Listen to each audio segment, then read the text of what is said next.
back for episode 2 of the Crabcast, and I'd be remiss if I didn't give props to our producer behind the scenes. So everybody, when you're watching this, give some love up for Dimitri. Hey, Dimitri.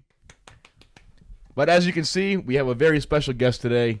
One of my closest friends, a man who needs very little introduction, Torrey Smith, two-time Super Bowl champion, Torrey Smith, and we'll get into everything. As much as Torrey's known for his accolades on the field, he's sure as hell making an impression off the field in the second stage of his life, if you will. So we'll get right into it. We don't want to talk about Corona too much here. I think everybody's sick and tired of living it, sick and tired of talking about it. Mm-hmm. But just tell us how you're spending your days right now. And I truly believe if there's one person out there that's all about self-isolation and getting away from people, it's you. So tell us what your average day is like right now with the kids and your hobbies. Yeah, for us, I'm really I'm a social guy that, if you see me out, I'm social. I fit in with the crowd and all of that, and I communicate with everyone. But I really enjoy being by myself. And it's like weird. Chanel thinks it's the weirdest thing in the world. She thinks I have no friends and I have no life. But I've just been enjoying time with the family, and dealing with my daughter Corey has been the greatest challenge of my life so far.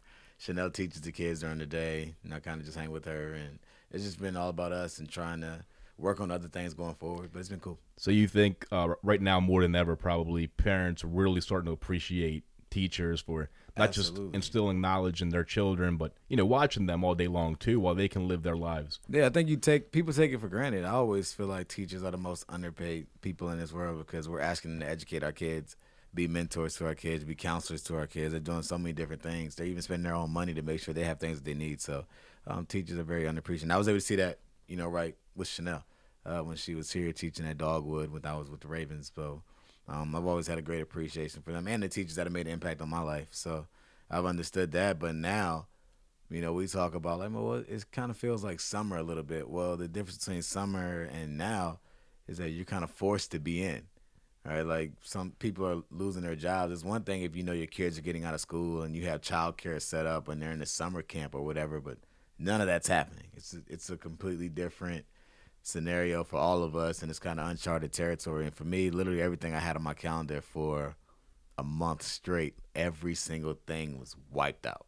Yeah, I think a lot of us are not only having that happen to us, but really starting to appreciate and value what's really important in life. And I think as much as we're being challenged right now and as much as we're being forced to, really just tighten our belts, a lot of good things are happening now and will happen in the future. And just to touch on what you said, I really feel that in this country, more than most, we definitely don't value our teachers and our educators as much as we should. And who knows, maybe one of the things we'll see moving forward is not only a greater appreciation for the teachers from the parents, but maybe financially as well. And, that'd be a beautiful thing to see, in my opinion. I know in Greece, teachers are paid a little better than they are here. My father would always tell me that school was really important because if you think about it, your teachers and your school, they have you more than your parents have you, because you're probably leaving your house at 8, 7 to go to school. The school has you from 8 to 3. If you're playing sports, 3 to 6. By the time you get home, do your homework and eat, you're in bed by 9. So when do your parents really, see you besides, as you mentioned, the summertime and maybe weekends? But if you're an active kid, you're playing sports anyways. So now you're in the hands of your coaches and whatnot.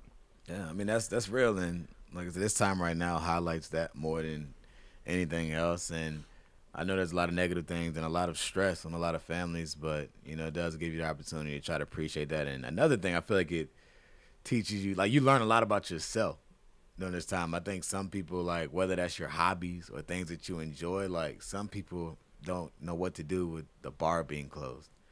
It's like, man, what do I do with Trust my me, time? I know, man. What do I do on weekends? And it really kind of makes you think, not really question your norms, but what do you kind of do on the norm to see what else you can kind of explore about yourself or learn about yourself. Yeah, I think that's one of the things that I saw this weekend that I really noticed is people, not 10, 15 or 20 people, but little groups of 4 and 5 just getting together, and you really need that social interaction, and whether you're not in a bar or not, just to communicate with somebody and just to feel better about yourself. Tell them about your day, they tell you about theirs, and we're humans. We're not animals, and that's Absolutely. We need each other. Just touching on what we talked about with the teachers, one thing that I'm really interested watching you, especially now that you're retired, is raising the kids. And Tori, you came from absolutely nothing. You hit the top of the world professionally. I guess if you want to put a money thing on that too, financially as well. I really am watching you to see how you're going to raise the kids now, because growing up with nothing, the same way my father did, it's you have that dog in you. It's not an option. It's the way you're raised. If either you have that dog in you, or you go hungry and you go broke and you're on the streets. What steps are you taking to instill that in the kids? Because the kids, they're not dumb kids. They're very smart kids. Right. So they look up, they see the nice house. They see that daddy can spend time with them. They see that mom can spend time with them. And it'll start clicking more when they're 9, 10, 11. But how do you make sure that, they aren't, for lack of a better word, growing up soft? For me, honestly, that's one of the biggest challenges for me, because I have to learn how to teach my kids the lessons that I learned from living and growing up the way I did, like teaching them those lessons without them having to experience the same thing, and honestly trauma that can come with that in another way. So that currently in my life right now, that's a big challenge. I want to make sure that they're grateful, that they appreciate things, that they understand that like you don't have to be in the situation that you're in, and we've worked hard for you to be in this situation. And one thing that me kind of raising my kids in, honestly, a very privileged situation, is that I never want them to feel like they're any better than anyone. And that means more to me than probably anything else. I don't care if they're out here getting in trouble, doing whatever. As long as they're treating every single person like just like they would treat themselves, or like it really bothers me when people feel like they're better than someone just because of their current situation. And especially financially. Absolutely. When a person's in a certain state financially, it's very easy for them to look down on certain issues, or not really understand other people's perspective. And that's why I think this time right now that we're in, with the virus and people being out of work and really kind of impacting everyone, like now people are understanding a little bit more, like, wait, like this is why people are struggling with this, or this is what it feels like to be in this situation. And for me, it's very important for me to raise like grounded, respectful, humble children. Yeah, life's not a poker table, as you said. So whoever has the most chips isn't really winning. And my father, I'm sure he did a great job, obviously, in my opinion, just making sure that we knew that just because we got to go to a private school doesn't make us better than the kid that's not. And that's something that he literally beat into us. And the one thing that I'll never forget is he never made us feel like we were rich, but he never made us feel like we were poor either. And he made us know that no matter what we wanted in life, if we were willing to work for it, we could get it. And my favorite story is this one. When PlayStation first came out, I wanted it so bad, right? He said, all right, if you want it, no problem. Because all the kids at Loyola were getting it. All these kids come from money. He said, you got to get straight A's. No problem. So I busted my ass all semester. Well, first quarter interims come out, rather, and A. And my father would never, ever, ever, ever go shopping. He would go shopping 2 days a year, the day before Christmas to get all his gifts for everybody, and the day before he had to go to Greece to get some short-sleeve shirts, right? So he picks me up from school. He takes me to the mall. So I know it's a big deal. Like, he never, ever, ever takes me to the mall. He never goes shopping. He's always here, right? He takes me to the mall. We go to Electronics Boutique, the old video game store. I pick up the PlayStation. I'm so happy. I put it on the counter. And he goes, what are you doing with that? I said, I'm getting it. He said, I got straight A's. He goes, I said, straight A's. You got an A-. Put it back. So he drove all the way to Towson from here. He left work when it was busy just to teach me a lesson. And that is, if you want it, you got to work for it. And, I have no doubt that you're going to instill that in TJ and Cam and Corey. It's just, you have so many more challenges now with the way the world is and technology, and them being able to Google their father, for example, and to know that they had that safety blanket behind them. But I've seen you be tough with TJ a lot. Oh, I'm extremely probably tough a little too tough. A lot of times, like people are like, "Oh, he's just a 5-year-old kid." I'm like, no, like I feel the same way your father felt. Like you're not too young to have a standard. Like he taught you a lesson, straight A's and an A-. Like to most of us, we're like, oh, man, I got A's. What do you mean? Yep. Right then, there was a standard, and so I want to raise my kids from right now to Corey, to her little fallout and acting like she's Yeah, I saw that. the little drama queen that she is. Or my boys, like I want them to know that there's a standard that you're supposed to operate at and that's expected of you. And it's not our job to really kind of stray from that. We have to hold them to that standard, and eventually, hopefully it clicks for them, and it does, because when you're harder on them, and I don't want to say hard, like I am tough on them. I mean, a couple of times he looks at me when you're tough on him, and I'm like, he tries to look for help, bail him out, like no, because I'm not really, I'm just very direct, like I'm just talking to him, and it's like no, like you're gonna get together because I know you're capable of it. If I didn't think he was capable of it, then we probably wouldn't have the conversations that we have.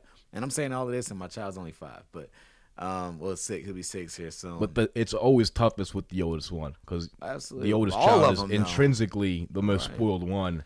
And then, so it's also your first time with a kid. So he's going to be a good case study when he turns out great and we're at his high school graduation. We'll remember all these like small moments along the way. Yeah, but everyone, I feel like, being the oldest, as it's like you kind of set the standard.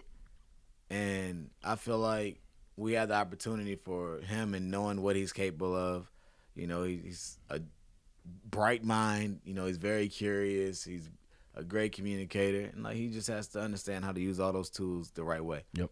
And that's where schooling will come in too, though. So Right. it'll be important when it's time for you to decide the middle school for him and the high school for him. And you got a lot of great options. I know you're a big proponent of public school, though. I'm for sure a public school guy. I think, and my reason for that is that I feel like I don't feel like I was sheltered, right? And I'm not judging anyone in private school, because I think if you can pay for your child, or if your child has the opportunity, I think private schools are better. I'm not like, I think curriculum, I think time, I think access, I think just the resources. It's simply better. I don't think anyone can argue with that. But I feel like there's certain things that I want him to walk around. I want him to be in school with the kid who's the president's child, or the kid that has absolutely nothing. Like I want him to experience that balance. And I think that was great for me, living with and going to school with so many different people, so many different cultures, and understanding how they are, how they operate. I think that's a strength that helps you later on in life, because you tend to understand people more. Yeah, I mean, I think there's a case to be made for public and private. The one thing that I'll say that I most appreciated about going to Loyola was it being a single-sex school.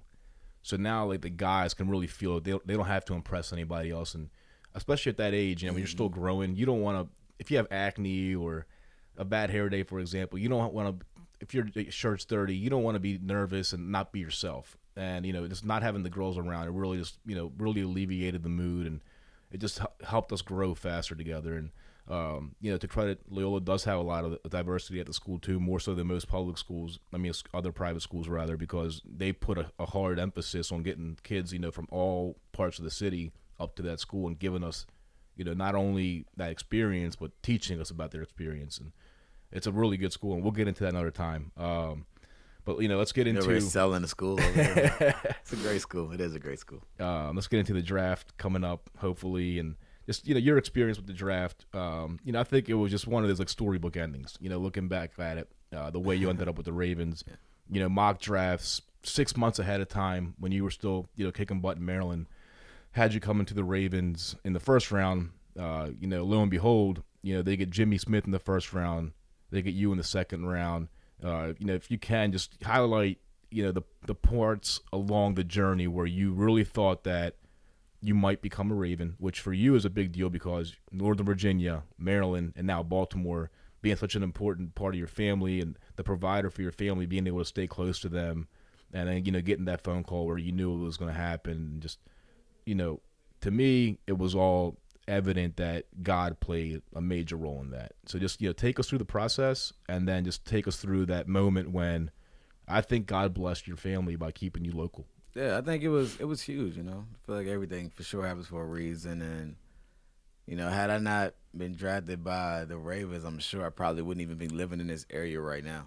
So just from the beginning, I don't think my career would have went the way it did. And I'm very thankful for that, to have the opportunity to literally going through the draft process. I remember sitting back thinking, like, man, like, you think of teams like, where could you picture yourself? Where do you actually want to live? And I remember being on Comcast up in Bethesda, and they were like, well, where do you want to go? I kept trying to avoid the question, like, at every interview I had. I was like, you know what? I'd like to go to Baltimore or Atlanta. And I always thought Atlanta was just a cool city. And, you know, they had Matt Ryan. And it was a great spot. I knew they were very interesting as well. But I knew a lot about the Ravens, obviously, from going to the University of Maryland. Coach Friedgen, you know, has a lot of love and respect for Ozzie Newsome. They have a great relationship. So I knew we were literally the year before I got drafted, we were actually supposed to go to a Ravens camp to watch practice, which is crazy. It ended up not happening. But just learning about them and the way they operated and the way they were respected by the fans and being in that area, you really kind of understood that. Being around Laquan Williams, you know, a poly grad, and we ended up playing together at Maryland and in Baltimore. He was a big Ravens fan. Like, we were literally having parties, watching games in our dorms. I mean, looking back now on that Maryland team, you had so many characters on that team. You had yourself, Laquan, Mojo, who's killing it right now in the WWE. He actually has his own commercials now. Some big personalities. AJ Francis, who's currently working for the WWE, of course, played in the NFL for a long time. Talk about like that brotherhood that you guys had there. I mean, it was awesome. You know, we all still communicate to this day. Anyone that we talk about teachers being around, well, students being around teachers more than anyone else. Well, when you're on a team, especially at the college level, you're around your teammates more than you're around your family ever. And all that time you had your whole life gets all caught up when you're around your teammates. And it's like a real brotherhood being around those guys, and it happened to be a great men. Yeah. And I'm not surprised for the success of, you know, Dean Mojo or Mojo or AJ or whoever. Like, I mean, you can see everything coming for them, and you know they've been very successful. Do you think that brotherhood helps everybody long term because you're all holding yourself accountable? I think it just helps when it's like a family member. You know, you're watching them go and to become successful in whatever it is. It means a lot to you. It's like, man, you saw their journey. You saw the struggle they put in. You know, Dean and I actually played for the same like coaching type family. You know, my high school coach and his high school coach, like father and son. So I was very familiar with Dean even before, you know, I made it to Maryland. And you watch all of those guys again. It's just about the journey, man. You know what like. Dean was a walk-on. Like, he went from a small school, walked on to the University of Maryland, is one of the strongest people I've ever seen in my life. You know, to watch his work ethic, to watch his commitment, and watch the way he grinded each and every day. Like, those are things that you take with you, like, forever, and you remember those moments. So to see him where he is now and to know where he started, you know, it means a lot. Yeah, my father always had an expression, and it's a Greek expression. He says, show me who your friends are, and I'll show you who you are. And it just goes back to the passage in the Bible that says steel sharpens steel. And I think that's a great example, you know, just the four of you. And I'm probably missing a couple of guys, too, that just, you know, went on to do great things because you pushed each other. Whether you were there every day physically with each other or texting or just showing the example, you pushed each other to be greater men. Absolutely. And it's pretty cool to look back on. It's fun to see it now. Well, let's get back to draft day. We know that's your school, so don't go without passing about your love for the Terps now. Hey, the Terps are my favorite Big Ten school. Look, that's what you're gonna stick with. Go ahead, get it out. Say your love. It is what it is, man. I just want to say, I was born. I want to let all y'all know I was at a Terps game when they won the Big Ten championship game, and this guy, the last Terps game of the year, right here, the last Terps game of the year was right here, standing up, clapping, doing chants, and he had a friend with him who was a lunatic. I have Diggs. no clue. His name's Diggs. Diggs is the biggest Terps fan I've ever seen in my life. And I've only saw him just that one game, but my man was going crazy, and he was my entertainment along with the court. You know, when we took on our share of the Big Ten title, but it was nice to see you embrace your roots, man. You know the funny thing? Listen, I'm not a Terps hater. The Terps are my second favorite team. I was born and raised a UNC fan, and that's what it is. I don't wish bad on the Terps. A lot of my friends went to College Park. Bina's a really good friend of mine. They do a great job with the program, but I'm not going to turn my back on my team. Oh, you would lose respect for me if I did. No, I wouldn't. I know what's in your heart, so you know. I know the deal. By the way, Diggs is not a Terps fan. He's a Michigan fan, but he bet the Terps that day. That makes it even better. He was losing his mind. Yeah, he was giving Jawan a hard time over there. He was crushing him. I was dying laughing. Oh, man. So let's get back to draft day. Second round was, I think it was a second day, right? Yeah, I got drafted in the second round, which was, I think it was one of the first years they switched the format. Yeah, that's why I was. Yeah, like it was weird. Like it was the second day, and we're waiting, and literally the whole draft, my mom had a Ravens shirt on her lap. You know, she was Amazing. just like, man, you're going to Baltimore. I'm telling you, you're going to Baltimore. And I'm sitting, I'm trying to play it cool, you know, because like the draft, you're watching the draft just like everyone else. Like you see the name on the bottom and the teams that are on deck. And as me, obviously, I know who I had interviews with, who came out to see me. I mean, Bill O'Brien came down. He was at the Patriots at the time. And then I knew they needed some speed there. He came down, worked me out at Maryland. I spent the day with him. I did the same thing with Cam Cameron and Joe Ortiz and who else? Who else? Was it Joe? And it might have been Eric. I'm not sure if Eric was there or not. But it was 2 or 3 Ravens guys that came down to UMD and worked out with me as well. So I knew like certain teams were, you know, Atlanta did the same thing. You know, certain teams I knew like everyone came. You know, I knew like they were very interested. So when you see their name get close, you're trying to act calm, but you like, oh, like this could be it. This could be it. And I'm trying to play it cool, and just the longer it goes, it's like, man. But then when I saw Detroit was very interested too. And when I saw them coming to pick, and my phone's sitting there just like your phone's sitting here right now. And I was like, man, I didn't want to go to Detroit. But, you know, if they would have picked me, I would have been obviously happy. And they ended up picking Titus Young, another receiver from Boise State. And then you're just watching, and then my phone rings like a pick before a pick or two before the Ravens pick, and it's Ozzie on the phone. And like I saw, and before, you know, I'm all on Twitter, Facebook, all like, don't call my phone during the draft because you thinking it's whoever it is.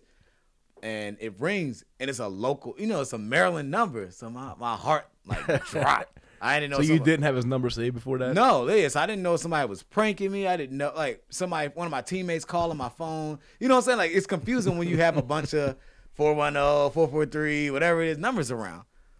And I grabbed the phone and picked it up, and he's like, "Hey, what's going on?" I knew the voice right away, and I'm like, "Oh, like what's going on?" And it's Ozzie. "Hey, what you doing?" Just small talk, regular life talk. Like, who you with? How's the family? Da da da. And all of a sudden, a trade comes in, and I want to say it was Detroit or someone that traded up, like to the pick right in front of him. And he's like, "Hey," he's joking, like, "Hey, if the phone rings, don't answer it." And I'm sitting there waiting, and it ended up being a running back. I can't remember exactly who it was. They got picked, and then he talked. He was like, "Hey, you know, how would you feel to be a part of Baltimore Ravens?" And my heart, I couldn't even speak, bro. I was like, I'm getting goosebumps thinking about it again. Like, I'm not really an emotional guy. I remember that video. Bro, I was crying like no other. I didn't even know I had the ability to cry happy tears. Like, I'm literally sitting. I couldn't move. He's trying to get me, "Hey, you pass the phone to your mom." I couldn't move. I'm just sitting there like, this is crazy. Like, because I wanted to be there. You know, it's so many different things from being closer. I just wanted to play for a good organization. I knew they were that. Stability. I wanted to have the opportunity to win. Literally, Chanel and I were, you know, earlier on in our relationship. Like, so staying closer was a lot better for that as well. And all of that kind of just happened at once. And it's just like, man, like this is crazy. But at the same time, you really had to feel like this is why I worked, like, to get to this point. Oh, it's but the things that run through your mind, like I was thinking of like all the times I like work out by myself or stay late. Like Coach JP down in Virginia, like he would take me to practice all the time. And, you know, I'd be hanging around doing whatever, just learning, talking ball with him. And all the folks who helped me get to that point, all the doubt I had when I broke my leg, like it's so many, everything runs through your mind, and like just everything had to overcome. Like as a child to get to that point, man, it was crazy. That's awesome, man. So let's fast forward a little bit. Obviously, you know, your accomplishments with the Ravens are just, you know, well publicized. Of course, you won the Super Bowl. Your first game with Joe, where you went off in the dome. Yeah, I think the one thing that myself, when I put my Ravens fan hat on, I think you'll be most remembered for is playing after your brother passed. And I think that's what really, more than anything, endeared you to like legend status in Baltimore, because you played the very next day and on national TV, and, you know, against the Patriots, and it was just like all these things came together at once.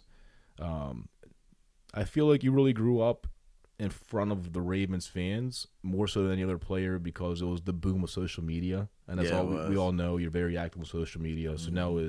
So I think we all felt that we were part of your family. and then you're keeping it going now that you're retired. Just talk a little bit about your charity and what your plan is. Because everybody knows the Torrey Smith Foundation, they know the game. Just tell us what your plan is, because I know you. Just tell the people that are listening, and hopefully a lot of people are listening, how you plan to physically get in there and make a difference. Yeah, well, now we're actually partnering with Baltimore Rec and Parks to run all of our programs through the rec center. So we'll be running the rec center and putting our programs there, putting our imprint on the community. And there's so many different things like before we were in schools, but you have school hours. You have the certain things you just can't bring to a school. There's no control there on our end. So by having the power and partnership to be able to kind of do as we feel like there's a need to fill, I'm looking forward to a different type of impact. I mean, I'll be there. Like when I'm not doing my own thing, whatever that is, post-football, I'll be there. My wife will be there teaching and helping and really try to change the city one neighborhood at a time. And that's something that honestly is crazy because it wouldn't have happened if I didn't retire, which, more than other people, it wasn't necessarily the plan right away. But, when I was dealing with the knee issue that I was dealing with, I had to make a decision. And just simply by being back, that opportunity came about. And now I feel like we're going to be able to help more than ever. Yeah, you say being back, but, you're very humble. The truth is you never left. You never left the area. You always lived here during the off season. Whether you were playing in San Fran, Philly, Carolina, it didn't matter. You were here. You had the game here every year. And you probably won't bring this up, so I will. Not having the game this year, it definitely affects the charity negatively. Oh, for sure. It takes a lot of money from the charity. Fundraising, opportunity. For us, like it's definitely our biggest fundraiser. It's really, I think it's our only fundraiser. For now, we'll adjust that a lot more going forward. But just having the opportunity to interact with the people, like I mean, it's something I'm gonna miss because rather than postponing it, I decided to flat out cancel it. I just felt like the timing, and I knew even before they announced it, I'm like, this thing isn't gonna, this is gonna drag, yeah. and we don't know when it's gonna end. So I figured, it's better for us to just meet y'all next year, same time, same place, and go ahead and try to do the right thing for the people that they can, be safe and to make sure that we're not a part of that, but also that we can build and focus on the programming and the other important things. So then when we do see everyone again next year at the game, we'll be able to show them what's going on and what they're helping to support. That's awesome. So now that we are stuck at home, as you said, with the coronavirus, I'm watching more TV than I ever have, obviously, and I was watching the NFL Network the other day, and they were playing some old games, and the commercial came on with Anquan, and I know that Anquan's always been like a mentor to you, and so I guess that they're playing it more on the NFL Network more than they are on other networks because obviously they control the rights to it. Right. Although I'm sure they'll play it more so during the regular season on CBS and Fox. Yeah. The message isn't super clear as to what the league plans to do moving forward. Is there any insight that you can give us? Because I know, like I said, you and Anquan are very close, and I'm sure that he's probably more involved than any player in the history of the league and, just fighting. And he always did, even when he was an active player. I'm sure that now it's probably consuming his entirety. Yeah, as a part. I mean, Anquan's doing so much in the community, and especially along the lines of social justice and police community relations and so many different things. I mean, because it hit home for him. It's one thing to grow up and experience certain things, but it's another thing when, your younger cousin passes away unarmed, shot by an officer. I mean, the officer and that the officer didn't even announce himself. So, I mean, his situation, if you look that up, was pretty crazy.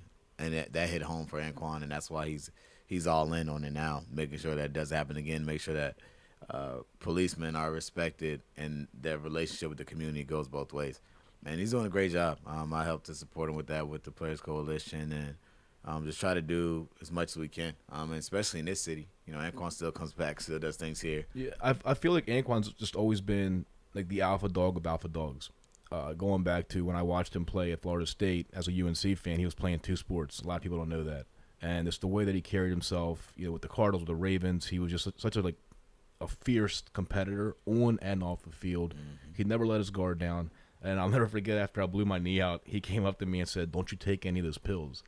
And everybody was like, "Whoa, man, like, he can take them for like the first 3 or 4 days. He's like, no, man, I've never taken a pill in my life. Yeah, I don't like taking pills either, man. But I mean, he's never taken a pill, he told me, after any of his surgeries. Yeah, he broke his jaw and didn't take medicine and played a game without medicine. So, I mean, again, just he's a different kind of beast. Yeah, man. just to go back to, the role that God plays and everything, I really feel that, God put him in the league for a bigger platform to do what he's going to do right now. And I'm really excited just to sit back and watch it happen because as we'll get into later on, I think his legacy off the field will end up being better than his legacy on the field. And that's saying a lot because by all accounts, think he's a Hall of Famer. It's probably a Hall of Fame career. I hope so. I mean, I think we think of the way the game's supposed to be played, the way you're supposed to conduct yourself, his numbers. I mean, had he not come to Baltimore, he would have for sure had the numbers that make it like a no-brainer.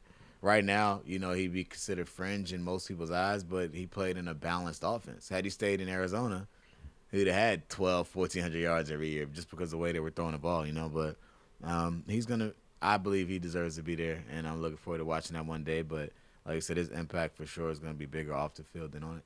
So, getting back to, Anquan's involvement in his community, without getting too political, I think you're involved more than probably any athlete in the history of Baltimore. You're down there on Monday nights. Without getting into too much detail, Tori, like how do we can all see that we have a problem. We have, besides what's going on with the virus, we have a problem here in Baltimore. How do you fix the problem?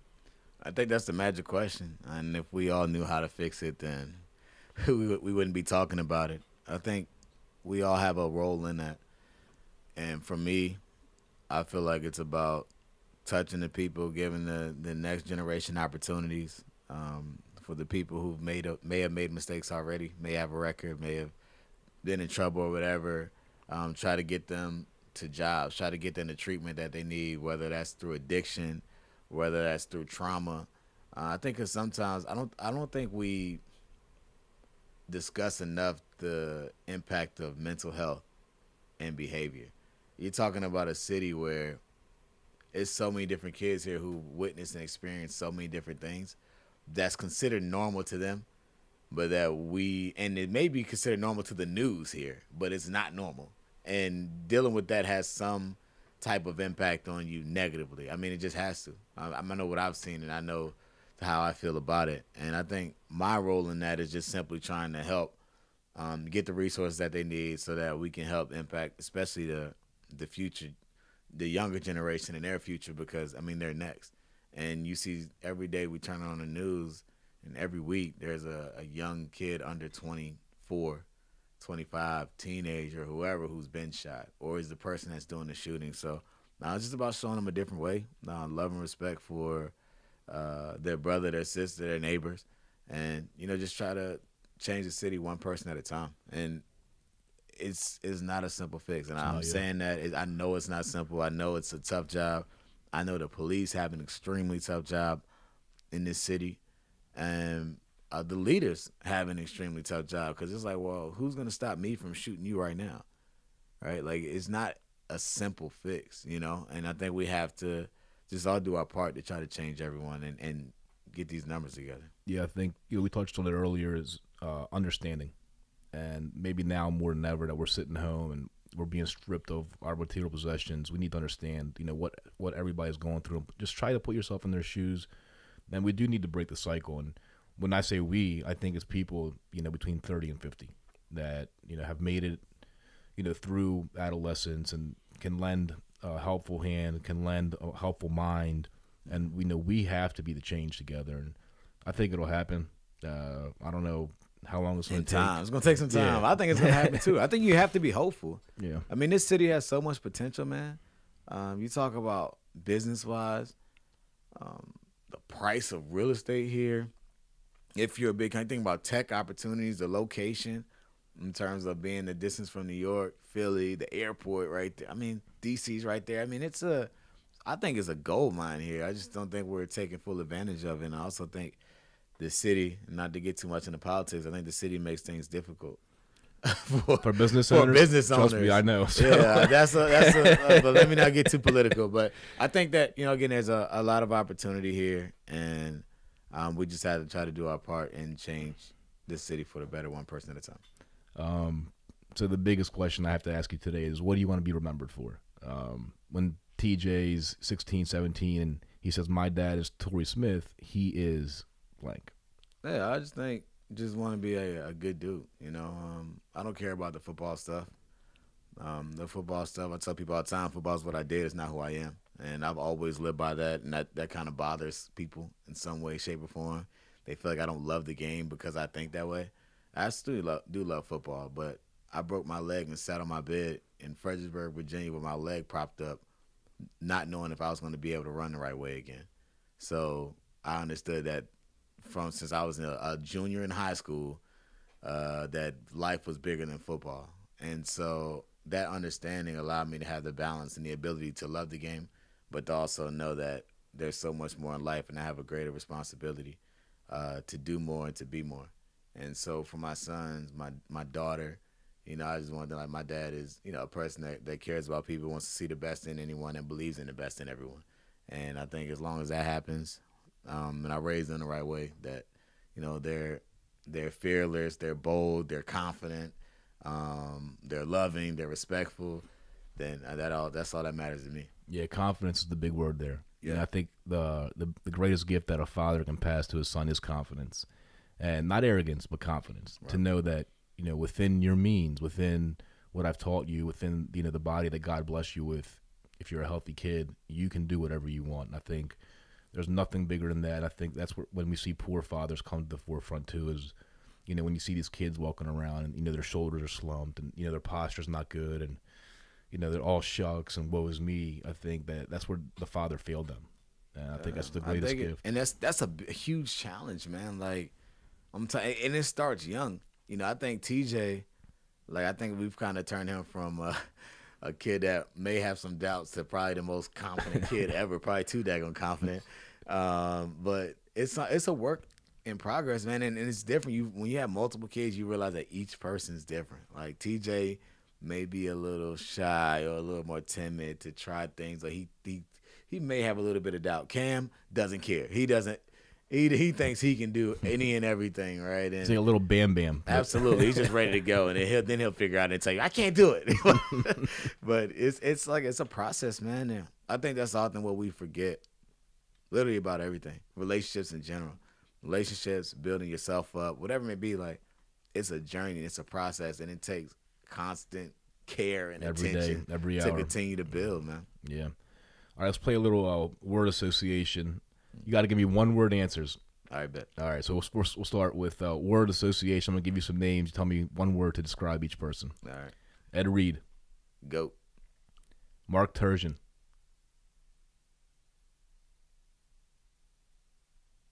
Leader.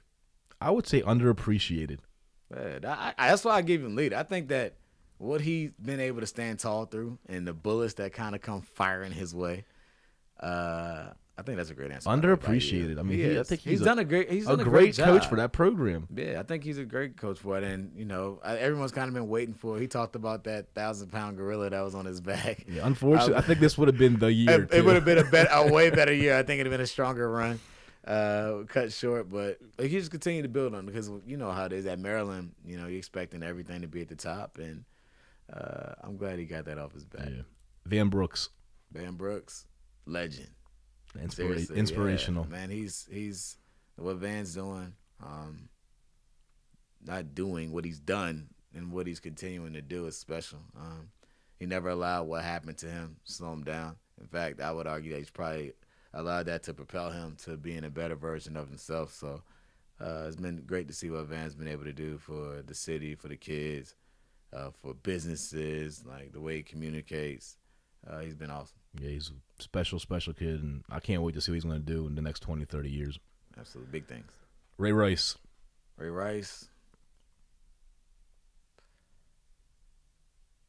I would just say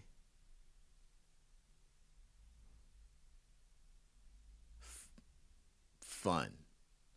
Like, he's going to be like the life of the party wherever he is. I know people like to talk about he made a terrible mistake, in the incident with him and his wife. But, to Ray, I don't care what anyone says. Ray, to me, I still feel like he's a great man. I feel like he made a horrible mistake. and he did that. Like, and that's not to shortchange anything. Anyone and everyone knows how I feel about domestic violence. I don't think there's any room for it. But I think you can stand by his character and honestly what he's done since then to believe that he's living the right way, the way he should, the way he's expected to, and the way that you honestly expected from the beginning.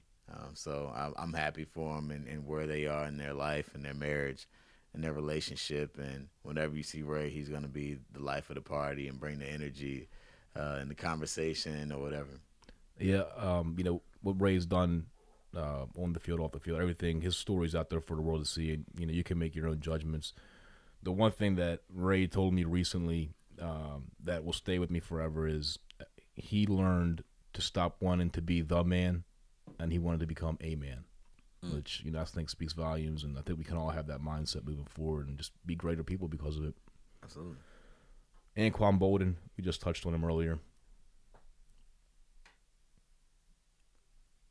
Just say powerful. Yeah. Like, cause now that's not just talking like on the field, cause he plays like a bully, but off the field, like his impact. He's a man that his voice is low. He's down here. He's not gonna be all ramped up, but when he speaks, you listen. His actions are always gonna stand up, as a man of strong character. And he's just a powerful dude all the way around. O.J. Brigance. O.J. Brigance, inspirational. Yeah. I think anytime I'm having a bad day, I just look at those pictures and I'm like, let's get through it. Yeah, man. The way he's continued to battle, continue to fight, the way he's continued to communicate, show love, shoot you a message. I used to always stop by when I was in Baltimore and have a conversation with him, and he even continued to still send me emails and messages of encouragement, and I think it says a lot about him. He's a great man. And his wife as well, man. Is awesome. She's such a saint.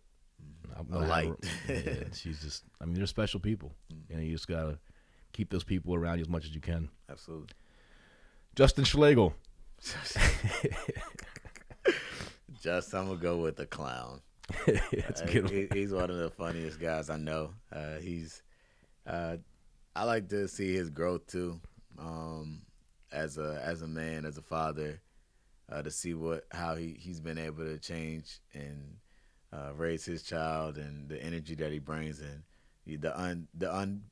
he's so unpredictable in his nature. You just never know what he's gonna say, what he's gonna do, how he's gonna dress, how he may show up, and he's always like a light, man. Whenever you're around him. Yeah, he's a great person. We had him on as our first guest, and there's nobody better. He's just a special kid. Man, the radio show we did, at Jimmy's, we talked about it. Yeah, was one of the.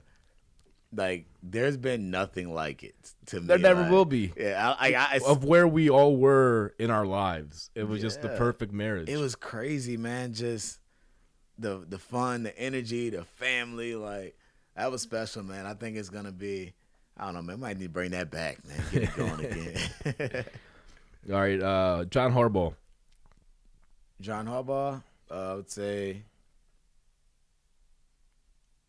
I just feel like I can't. I was about to say leader again, but I can't say. I would say rugged. Can't say this. I think he's kind of what you see, what you get.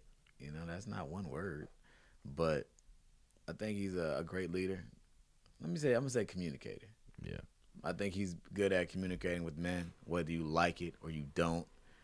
He's gonna say it. He's gonna stick by it and stand by it. The way he's been able to build his culture.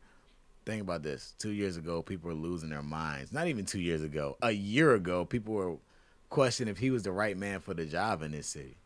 Like, nothing ever changed about him. Yeah. You just got to build it the right way. And to see what he was able to do, how he was able to change the whole team to buy into Lamar as a culture, as a team. Like, he kind of changed the way he was as an individual and as a coach to allow the freedom and the flexibility. And I felt like he's always kind of allowed people to be themselves within the framework of the team and the goal and whatever that is.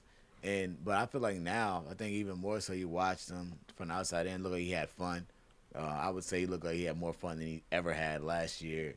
And they look like they enjoyed it. And I don't see it slowing down anytime soon. Yeah, I think the one thing about Harbs that I've learned from all the players that have played for him is where you stand with him. And no matter what line of work you're in, I think that's the most important thing you can get from your superior and your boss is just if I'm not doing a good job, tell me.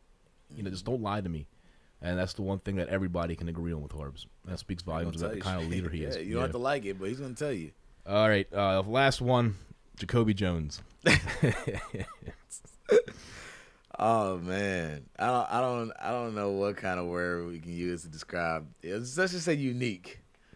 Jacoby and Justin are like the two most unpredictable people that I've known and met in my life. They're both fun. They're both the lives of the party, wherever you are, and a lot of energy. To know what Jacoby did on the field, to see him off the field, and the experiences and the conversations and the energy he brings everywhere, man. He's special, man. He's somebody that I never knew when I walked to the door. When they signed him my second year, that we didn't know growing so close, but the way he is as a leader, carefree, just goes about his business, and he's from Louisiana, and the way he talks, the way he dances, the way he acts, he's always fun, man. All right, I'm gonna put you on the spot with a question I just thought of before we wrap it up with a message that we talked about. Who's the greatest Panther of all time? Steve Smith, Julius Peppers, or Cam Newton? Dang, that's tough, man. I was thinking about that the other day. Yeah, that's really with tough. Cam leaving. Yeah, because who is there? Who is there? Joe Montana. I think I'm partial. I say Julius Peppers. I think when you think about when it's all said and done, because Steve is on the field, he's obviously one of the greats. He's done some great things off the field, but there's some people that may have been rubbed by his demeanor and the way he goes about things. Right, Cam. No one accomplished what he accomplished. MVP, Rookie of the Year.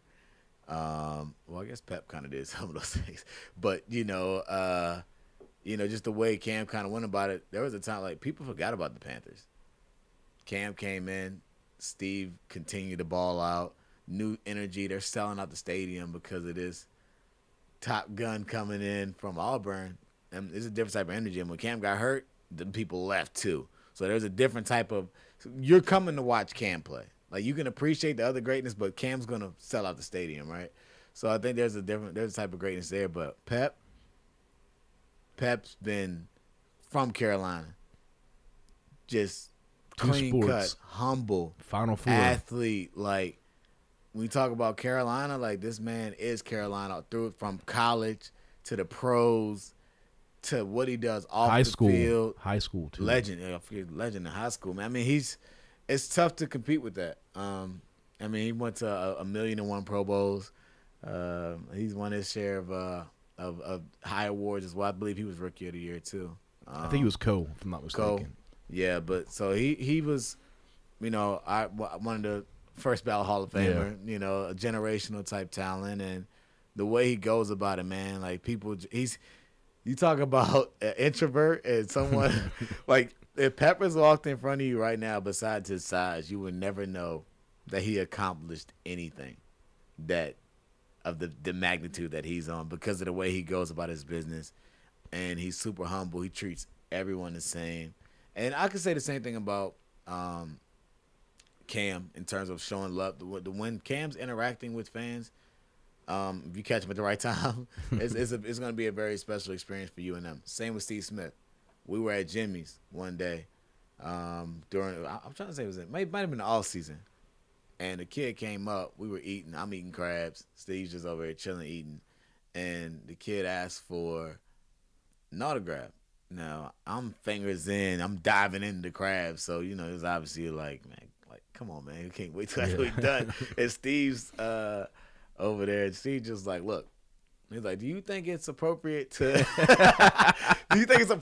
be, asking for an autograph while you're in the middle of eating? Man, he kind of like trying to gave him a little lesson. And he was like, here, write down your address. So the kid wrote down his address. He's like, because he's told him, like, this isn't the time and place for it. He wrote down his address. Steve sent the kid an autograph picture to him. But he didn't give it to him at the time because when the time for it. And the kid only had a piece of paper too. But he ended up sending him an autographed picture to the kid's house. I thought that was awesome. Yeah, you can't teach that. No. That just got to be a gift within you. You got to care. Absolutely. No matter what you do. In closing, we had a long conversation on the phone, which we never do. I'm always a texter, about the importance of Lamar's run to Baltimore when it happened. Yeah. And the many factors that went into it.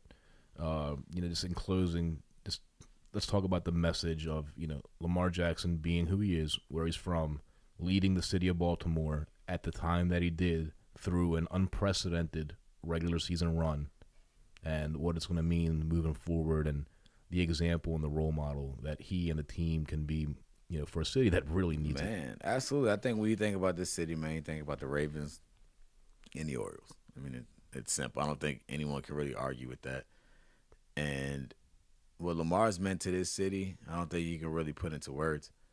Financially, for this city, I mean, so the biggest loss was when, forget not making it to the AFC Championship game, but simply and because of the football aspect and wanting to get to the Super Bowl. But when that game was lost, millions of dollars left Baltimore just like that. Looked like the stock market out there, right?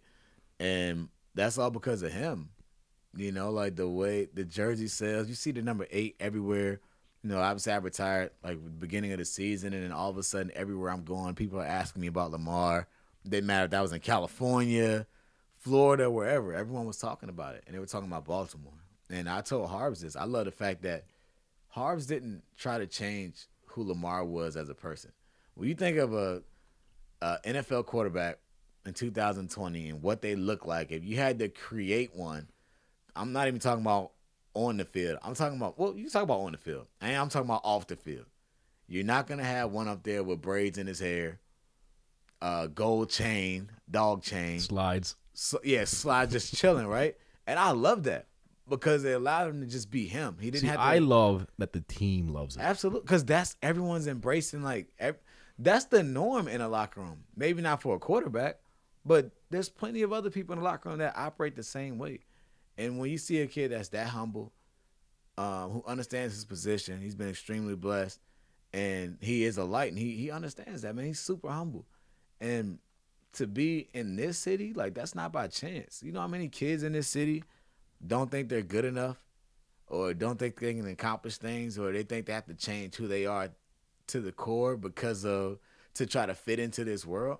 And you have Lamar came in, just worked hard, remain humble, and just continue to be himself, and he's turned into who he is. There's no better leader for Baltimore, and he honestly opened the eyes up of a lot of other people in this city who may not have felt that way before Lamar Jackson came. You had people up there in suits and ties yelling "Big Trust." Come on, man. Who would have thought that would happen? And that's because of him. And I think that, he's kind of helping to tear down some barriers, both on and off the field, that it means a lot. And I don't see this thing slowing down in Baltimore for a while, man. Especially while he's on that rookie deal and they can really get some pieces around him. Absolutely, because when it's up, whew. This one bold prediction, I don't think that he's going to break the bank on him. I think he's going to he'll take top 5 money, but he's not going to sit there and bang his fist and say, I want more than Mahomes, or I want to be the top 10 quarterback. Because he loves his teammates, and he knows everyone loves their teammates. I'm telling you, the team, as soon as you can't do it, what's the team do? So if you let me say, they tell him, if you take $1 million less a year, we can keep Orlando. What do you think he's going to say? Yeah, if that was the case. Okay, that's all I'm saying. I'm not saying he's not going to get. That was the case. I'm not saying. But the way this salary cap works, don't fall for it. These teams can do. I'm just saying what they want to do. He won't say I want to be number 1. He'll say, give me top 5, make me a respectful offer, but I don't want to be number 1. If it means keeping Orlando, if it means keeping Ronnie Stanley, my prediction. I might be right. The salary cap's, first of all, they're going to get these guys locked up, and the salary cap's going to get, as long as this coronavirus leaves, the salary cap's going to continue to go to the moon. It's going to continue to go, right? And he's going to be one of those top paid guys. Top 5. You just don't know when the time, it's going to be hard to, we still got 2 years. Guy, that's what I'm saying. You got 2 years. He goes out there, he wins the MVP again or something like that. Yeah. Top 5, come on. Let's just talk about real life. We'll see. If my man goes and wins another MVP, you can say, you know what, Lamar? We think you're gonna fit in around top 5. He's gonna be like, no, I think he's gonna say, nah. All right, we'll see. First of all, remember, no agent. Yeah, even more for the family. All right. We'll see. All right, everybody. One hell of a second episode. Thanks to Tori for coming down here all the way from his house. Thanks to Dimitri making it happen. And we'll keep trying to bang these out as much as we can while we're all stuck at home. Thanks a lot.